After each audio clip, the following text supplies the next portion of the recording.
Moi je suis la vigne et vous les sarments, dit le Seigneur. Celui qui demeure en moi et en qui je demeure, celui-là porte beaucoup de fruits. Alléluia, Alléluia, Alléluia, Alléluia.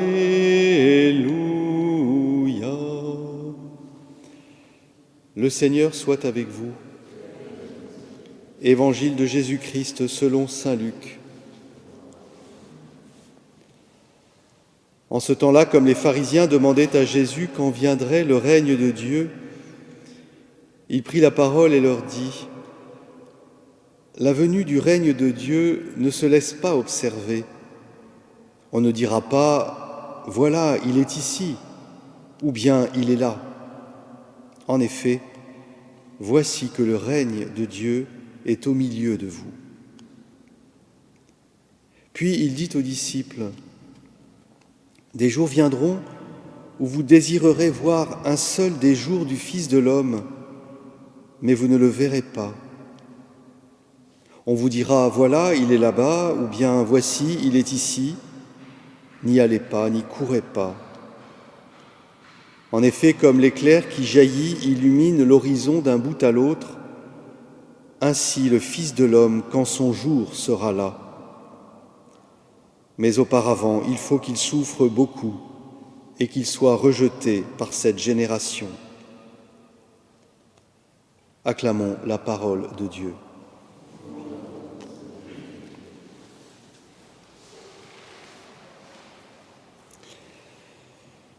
Les pharisiens attendaient le règne de Dieu.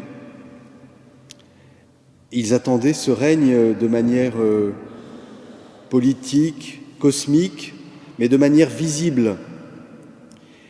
Et ils l'attendaient comme une récompense de leur fidélité à la loi, comme quelque chose qui viendrait, récompenser ce qu'ils auraient accompli grâce à la loi de Dieu. Et Jésus les oblige à, tout au moins tente de provoquer en eux une conversion, un retournement. C'est que le règne de Dieu, ce n'est pas quelque chose qui viendra après, quand nous aurons tout bien fait. Le règne de Dieu, il est maintenant, présent. Il n'est pas ici ou là-bas. Il est, dit Jésus, au présent, au milieu de vous. Et ce au milieu, entos, en grec, peut aussi se traduire au-dedans de vous.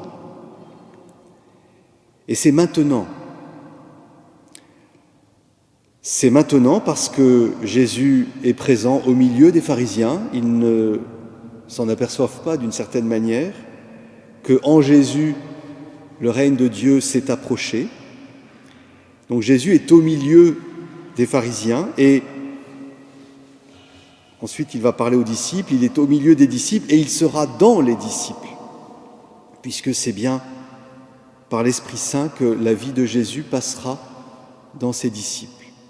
De la même manière, aujourd'hui, nous célébrons cette Eucharistie et dans le Saint-Sacrement, Jésus sera au milieu de nous pour ensuite être au-dedans de nous, une fois que nous aurons communié.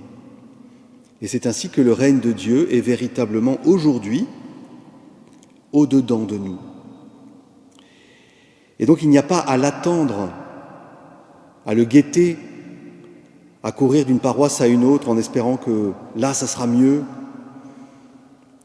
Il est maintenant au milieu de nous. Et qu'est-ce que ça veut dire ? Ça veut dire que nous avons la faculté, parce que Dieu règne en nous, d'aimer.